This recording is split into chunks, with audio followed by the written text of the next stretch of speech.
ഒരു മിനിറ്റ്. പിന്നെ നമ്മള് ഗോപാലന്റെ വീട് പറയണം. ഏത് ഗോപാലൻ നിങ്ങൾ ചോദിക്കണത്? നമ്മളെ പടവിന്റെ പണിക്കൂടെ ഗോപാലൻ. ആ യെസ് ഞാൻ ആ വൈക്കാണ്. ഞാൻ കാണിച്ചു തരാം. നിങ്ങൾ എവിടുന്നാ? ഞാൻ കാളിയാവുന്ന. അല്ലേ? എന്താ നിങ്ങൾക്ക് ജോലി പറഞ്ഞത്? എനിക്ക് കൂലിപ്പണിയാണ്. ആ നമ്മളെ ഗോപാലട്ടന്റെ വീടെത്തി. ഗോപാലട്ടാ, നിങ്ങൾ അന്വേഷിച്ചിക്കാണ്ട് കാളിയാവുന്ന ഒരു സുഹൃത്ത് വന്നിട്ടുണ്ട്. ഞാൻ പോട്ടെ. ശരി ഓക്കെ. തുണ്ണിയോ വാ വാ, ഇപ്പോഴും ഉണ്ടോ? എന്താ വർത്താനം നമ്മളെ കൊടുത്തേ? എന്താ അങ്ങനെ പോണു? എന്താണ് പറ്റിയില്ല? ആകെ ക്ഷീണിച്ചല്ലോ. അതൊന്നും പറയണ്ടല്ലോ ഗോപാല. പിന്നെ മോളെ കല്യാണം പറഞ്ഞു വന്നേ, അതിന്റെ ഓട്ടത്തിലാ. എന്റെ മകളെ കല്യാണോ? ആടോ എടാ, ഇത്രയല്ലേ ഉണ്ടായിരുന്നുള്ളത്? അതിന് ഈ അവിടെ എന്ന് കണ്ടാടാ.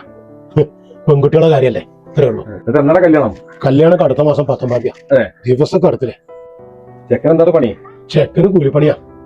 ചെക്കൻ എങ്ങനെ? കുഴപ്പമൊന്നുമില്ലല്ലോ. കുഴപ്പമൊന്നുമില്ല, അതവരെ സമാനം ആണ്. നല്ല കാര്യം അതാണ്. അറിയോ, എന്തുണ്ടായിട്ടും കാര്യമില്ല. പത്ത് ചെക്കന്മാരെ അതിന്റെ കുഞ്ഞാളെ കണ്ടെങ്കിൽ കുടുങ്ങിട്ടോ. ശരിക്കും അന്വേഷിച്ചോ?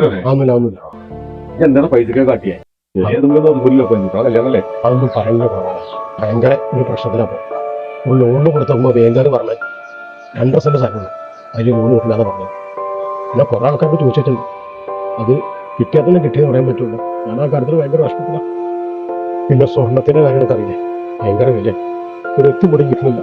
എന്റെ കുട്ടീനെ ഞാൻ അങ്ങനെ കൊടുത്തു. ഇങ്ങനെ കരഞ്ഞാലോടാ, അതൊക്കെ നടക്കും. പെൺകുട്ടിയുടെ കാര്യല്ലേ, ദൈവം എന്തെങ്കിലും വഴി കണ്ടിട്ടുണ്ടാവും. ഇവിടെ ഇരിക്കാണോ?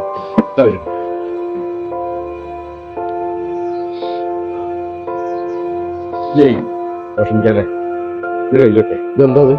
ഈ കുറച്ച് പൈസ ഇത്രേ ഉള്ളൂ. ഇതൊന്നും വേണ്ട. എന്തെങ്കിലും എവിടെ പൈസ ഇപ്പൊ വെച്ചോ. ഇപ്പൊ പെൺകുട്ടിയെ കൊടുക്കാനൊന്നുമില്ലല്ലോ. ഒരു മകനല്ലേ, അവൻ അവന്റെ കാര്യം തയ്ക്കോളൂ കേട്ടോ.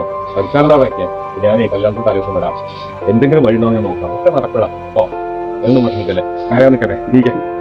നീക്ക് ഒരുപാട് കാര്യങ്ങൾ ചെയ്തു കൊടുക്കാല്ലേ. കാര്യങ്ങൾ നടന്നോളൂ. ഞാൻ തലേദിവസം കേട്ടോ. തലേദിവസം പറഞ്ഞോട്ടോ.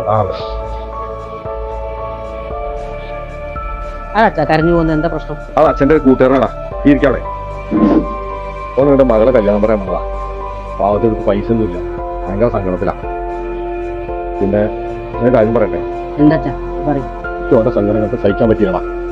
ഞാനേ നമുക്ക് ബൈക്ക് വാങ്ങാൻ കുറച്ച് പൈസ ഇല്ലേ, ബൈക്ക് തൊഴിൽ കിട്ടുന്നുണ്ടോ? നമുക്ക് വിഷമൊന്നുമില്ല. ഈ അച്ഛനക്ക് ഈ ബൈക്ക് വന്നിട്ടുണ്ടെങ്കിലേ നമ്മളെ വീടിന്റെ ആധാരം ഉണ്ടേ ഇത് ബൈക്ക് വാങ്ങണം കേട്ടോ. എൻ്റെ പ്രായത്തിലുള്ള കുട്ടികൾക്ക് മൊബൈൽ ഫോണും ബൈക്കൊക്കെ ഉണ്ട്.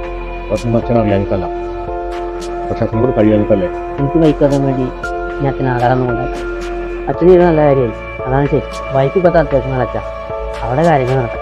അച്ഛന് സന്തോഷമായടാ. ഇന്നത്തെ കാലത്ത് എന്നെപ്പോലെ മകനെ കിട്ടി ഒരു പാവാടാ. നമുക്ക് തലേ ദിവസം പോയിട്ട് എല്ലാ കാര്യങ്ങളും സഹായിച്ചു പോരാട്ടോ.